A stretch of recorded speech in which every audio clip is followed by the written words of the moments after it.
What do you need to know before you start your full-time RV journey?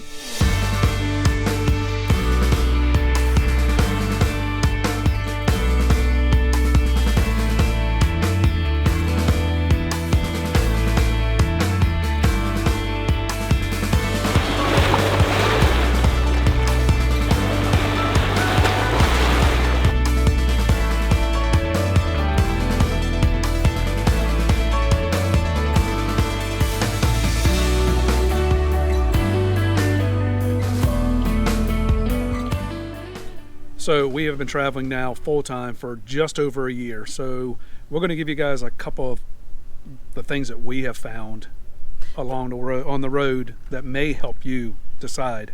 Well, and I think things that people don't necessarily think about. So first of all, this life is not all unicorns and rainbows by any means. When you see us on YouTube or you see other people on YouTube, most of us are showing you everything that we've done and the highlights of what we've done. We've had some bad moments, and we've shared some of those with you. Yeah, the awning, where you let the awning break. What are you looking at? Our awning that's now, what is this?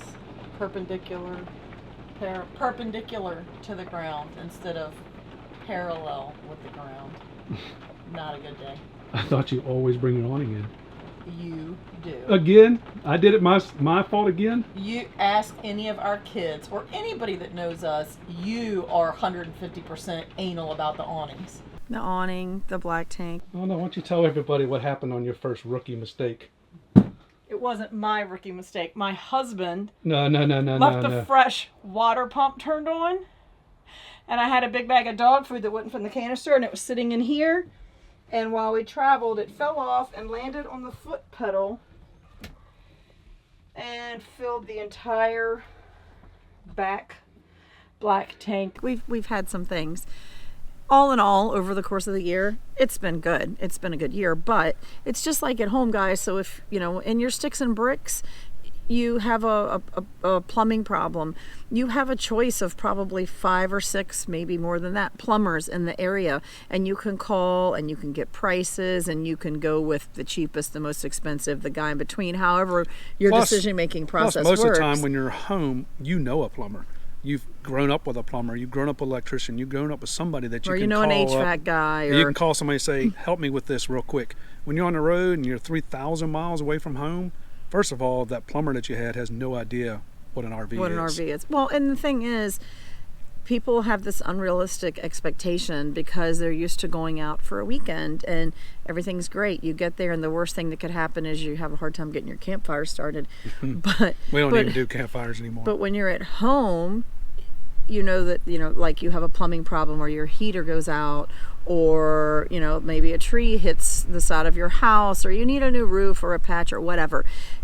There's a huge group of people that you can call for those types of repairs. In an RV, number one, that group of people is way smaller. But they're here. I mean, the campground we're at right now has hundreds of people, and we can say we need help, and somebody's going to help you. Right, but to get something fixed on an RV, chances are either you're going to have to take it to the dealership, which if you're living in it, you're talking months. That means you have to coordinate with a dealership for it to be there the shortest amount of time as possible, which could mean a hotel stay in addition to the cost of the repair. Oh, and we're carrying dogs, so first of all, you got to find a hotel that'll take dogs. That's crazy. Or maybe you're lucky and it's something that you can call a mobile RV tech out and they can help you, except they're a little more expensive just because they're mobile.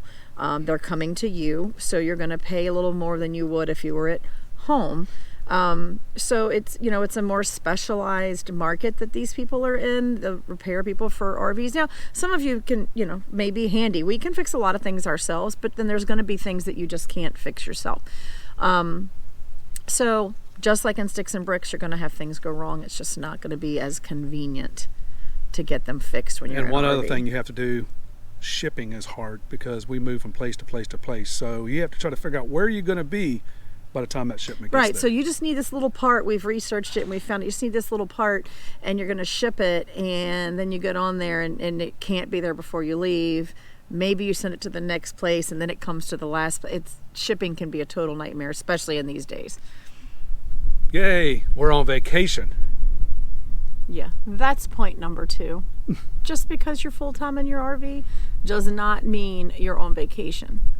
Sure, if you're retired, or maybe you're able to take an extended vacation, you might be on vacation, but there's a huge group of people just like us that aren't retired yet. And we're not on vacation. I'm still working. That brings up a whole nother set of problems or things you should think about, I guess, before you hit the road. Yeah. It's an issue. It's a thought. If you're working on the road and or if you have kids that are doing school online, you must find a place that has some kind of internet. Right. And we're fortunate that we have a hotspot and it's through AT&T and it works most of the time, but there are times that it does not work, so you need to have a plan in place for those locations, and chances are you don't know till you get there that it's bad. Well, we've been to a place that didn't even have cell service. Right. Which was nice because we were on vacation then. But no work, no cell service, no work. But we're not on vacation now. And a lot of your friends and family, if you hit the road full time in the RV, will assume that it's just that you're on vacation. So it's going to be hard for them to grasp at first because they'll be calling and saying, "Oh, what did you do today? What did you see?" Every day. I worked. What are you doing now? Working.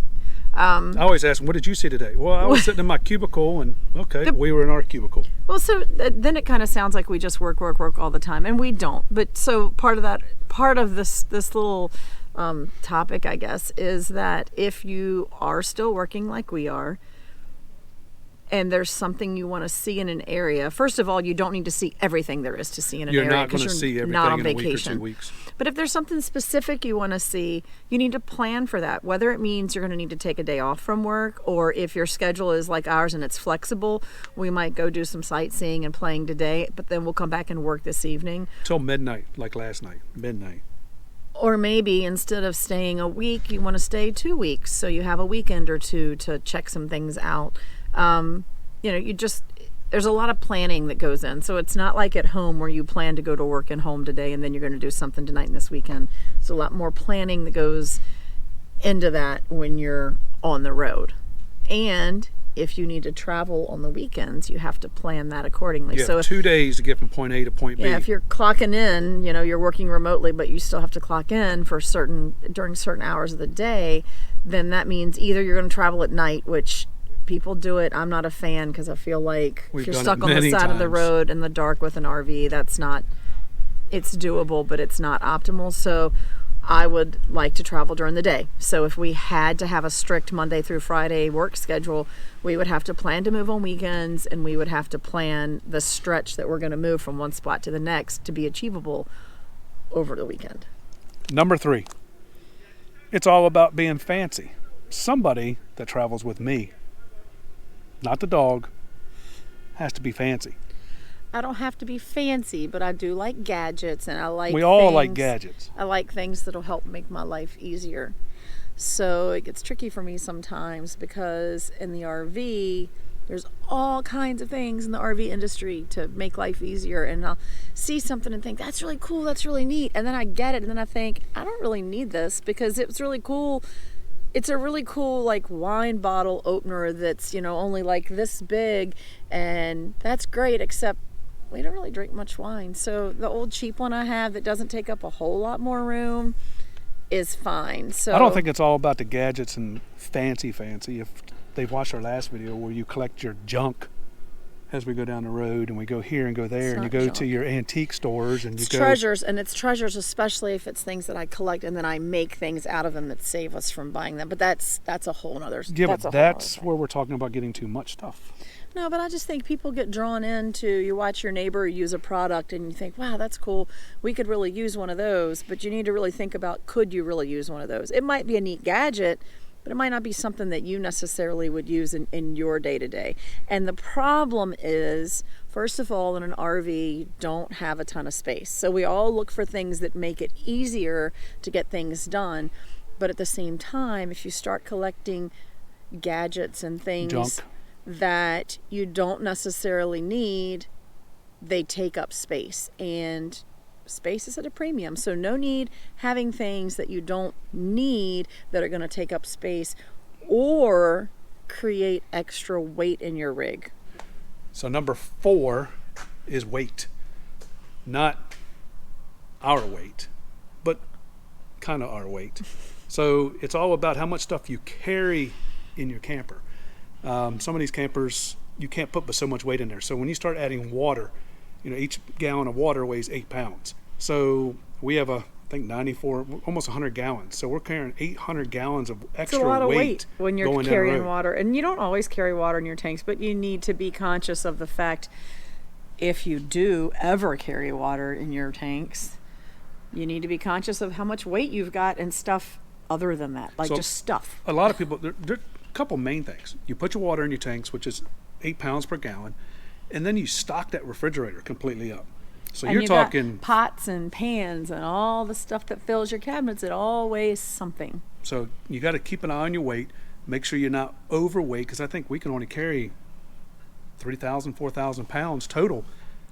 I hope you know that number, because I count on you for that. I have no idea what we can carry. And we're not overweight yet. We've checked it a couple times. We're not overweight as of yet. So bottom line is, keep an eye on what you're putting in there. If you don't need it in there, don't put it in there. Don't take it. And you'll quickly learn the things you need and the things that you don't. See, look, my weight just got smaller. You wouldn't know what to do without me, which brings us to number 5. You are in a minimum or a maximum of 450 square feet. If you don't love the ones that you're in with, it's not going to be any fun. So whether that's just 2 of you, whether it's 2 of you and pets, whether it's 2 of you and kids, or if you're lucky enough and you're just by yourself, you don't have to worry about it. Love the ones you're with. And you have to love them. You have to love them. You have to like them, because it's tough. 400 square feet from 2,500 square feet. Right at home, if he's getting on my nerves, I can just go in the other room because I have 2,400 square feet.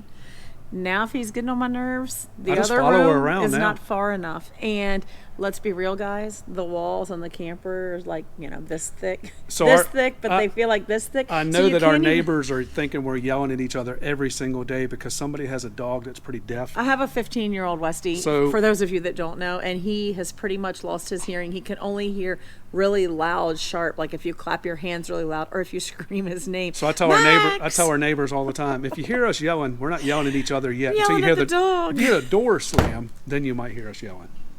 Door slam doesn't have the same it's not the same effect anymore. It's not the same. It feels so good when you slam that door and you hear that wham. So you can't. There is no wham. You can't be yelling and carrying on in a camper because your neighbors can hear you and you might disrupt your neighbors. So one thing that it has done, though, it will get you closer to each other. That's for sure. You either have to learn to communicate with one another very well and speak your piece when it happens instead of letting it fester, or you might as well just go home because you're in limited space and you're going to have to learn to get along. So if communication is not your thing, or you don't truly love the one you're with, maybe you shouldn't do full-time RVing. We're going to talk a little bit more about that in the next video.